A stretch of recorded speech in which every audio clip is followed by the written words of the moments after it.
Speaking right here, wouldn't it? As I stand here before you, please know I'm humbled to be in the presence of my fellow educators. I express my gratitude from the very bottom of my heart for this, the greatest accolade of my career. Never in my wildest dreams did I think I would have the honor of sharing a stage with Ms. Shaka Khan and Mr. Larry Hammond.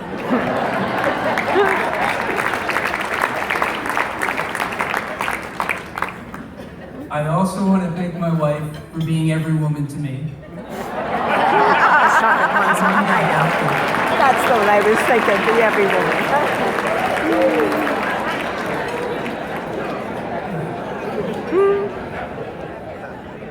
My family for teaching me values, and my children for giving me hope and insight for a future generation. Of course, I also want to offer a heartfelt thank you to Karen Yeagle, my colleague and friend, for her confidence and time in nominating me for this honor. And from my district coworkers, friends, and administrators for your continued support and inspiration to be the best educator that I can be. I also want to acknowledge someone that had a brief stay in my life, but a very large impact on my understanding of human rights. David was a man I worked with at a community center for over a decade, many years ago. Shoulder to shoulder, we worked together. His stoic and weathered face belied a life that had seen too much. The tattoo on his arm confirmed this even further. David's life had been beguiled by the horrors of hate. He grew up in the Polish city of Ostrów, what we all know now as Auschwitz. His entire family, his brothers, his sisters, and his parents were shot in front of him when he was caught stealing a sack of rotting potatoes in the concentration camps. Pilfering became the only and last desperate resort to survive the crushing hunger that gnawed at his very humanity every moment of every day.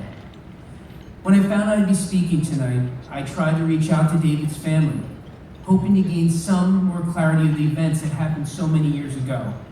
Unfortunately, his son told me that he had left the world in 1994. But he also told me that David's wife, also a Holocaust survivor, was still very much alive, living in a local nursing home. I met with Lola, an 87-year-old woman with kind eyes, with whose current world was clouded by dementia.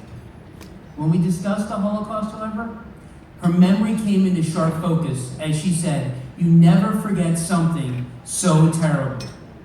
In our talk, she told me of being the baby of the family, of having to grow up too soon, and of never seeing her family again after age 11, when they were abruptly ripped from each other's grasp to a tragic fate that awaited so many.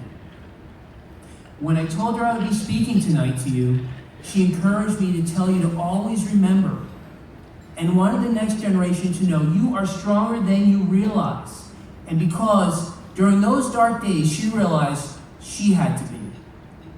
Her words brought her back to that child of 11 who alone labored, carrying coal and rock in a concentration camp while tolling for food and scraps and cloudy water.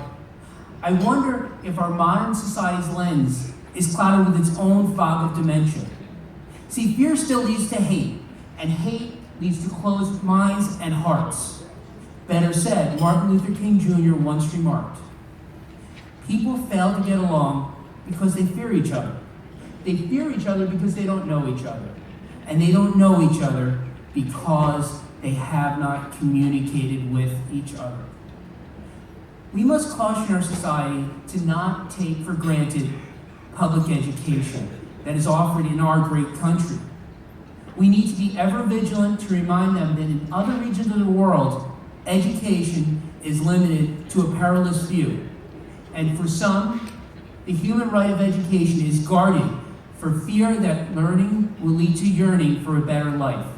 It is a world where a young Pakistani teen named Malala Yousafzai is shot in the face for fighting for the right to be an educated female. A place where she constantly reminded herself You are only trying to get an education.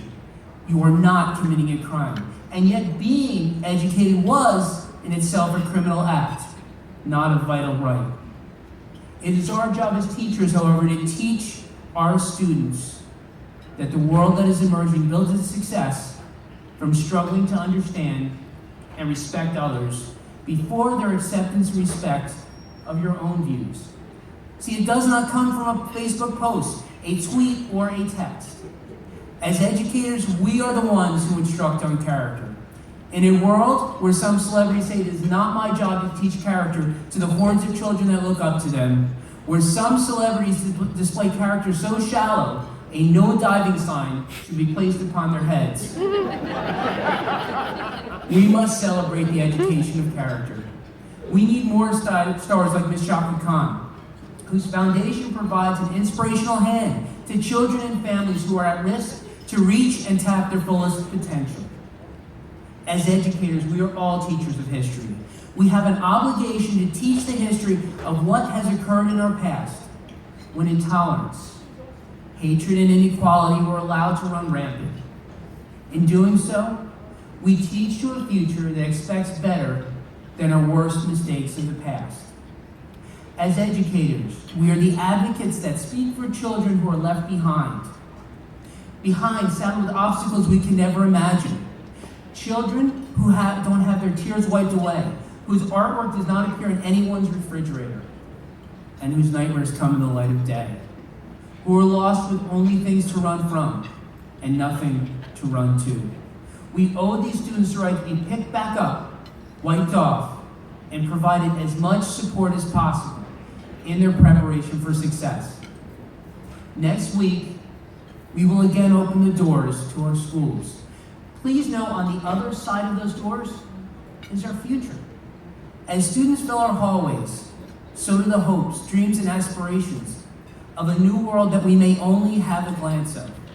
Never before and never again will anyone have an opportunity to make a difference in the entire lives of an entire generation in one single place.